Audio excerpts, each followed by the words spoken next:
My name's Peter Emelaus. I'm the chef manager for a large company. I came to be a chef through, when I left school, my careers officer suggested I should try chefing, as there wasn't too many other things that I was interested in. On my training, I was sent off to London, to the Reform Club, for 5 weeks work placement. After that, I was hooked. After Reform Club, I progressed in various jobs through my career. I ended up here, where I cooked for 400 plus people a day as chef manager and thoroughly enjoyed the experience. My main role here at the restaurant is man management. Within that man management, there's health and safety, training, food purchasing alongside, hygiene of personnel and food. All of these elements combined produce good quality food on the plate for 400 to 500 people per day. My day starts between 6 and 6:15. The first order of the day is to make sure the kitchen's functioning, after which I will be checking that the early deliveries are in, and then the rest of the team will turn up.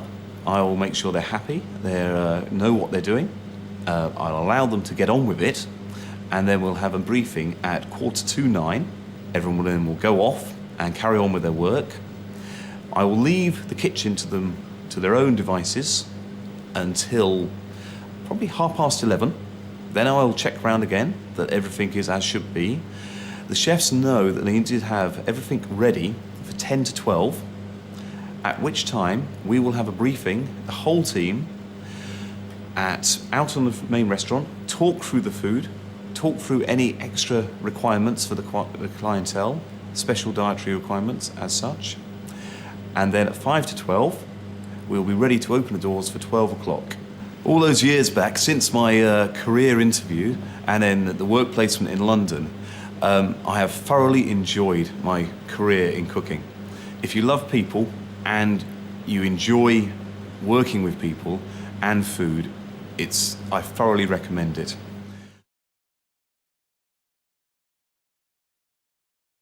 Right now, I'd like to show you a dessert we do here at the staff restaurant and in the fine dining restaurant.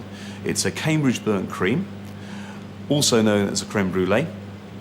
And let's go and have a look. Okay, here we have the ingredients for the Cambridge burnt cream. I'll just take you through what we've got here. We've got caster sugar, which has a vanilla pod infusing in there. Next door we have some free-range egg yolks, and then next door to that we have whipping cream. The sugar on the far side here, this is the sugar we're going to use to caramelise the top, which will burn, hence the Cambridge burnt cream. Now we're going to take the vanilla pod out of the sugar, which has been infusing, and move it over to the cream and allow the vanilla to infuse the cream. The next stage is to combine the infused sugar and the egg yolks together and then whisk.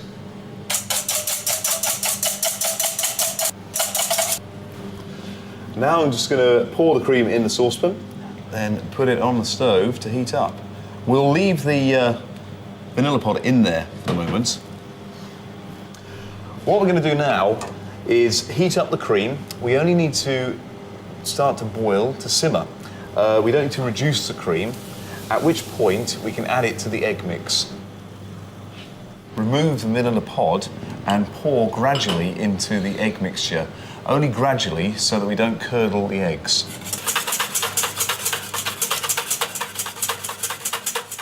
Now the mix is ready, so we need to pour it into the moulds, ready for baking.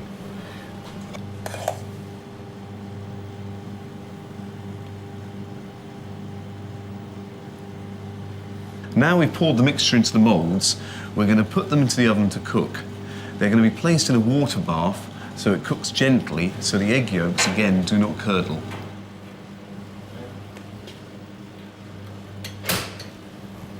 Now, I've just taken these out of the oven after they've had their slow cook. What we need to do now is chill them down, probably about 20 minutes in the blast chiller, and then bring them out to caramelise.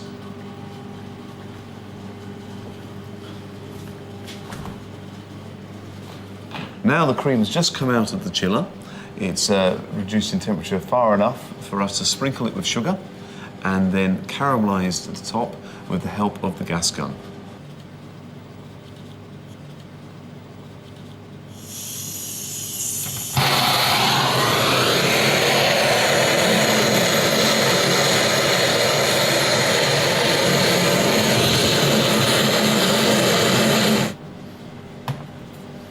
That's that finished. On this occasion, we're going to serve it with crushed raspberries.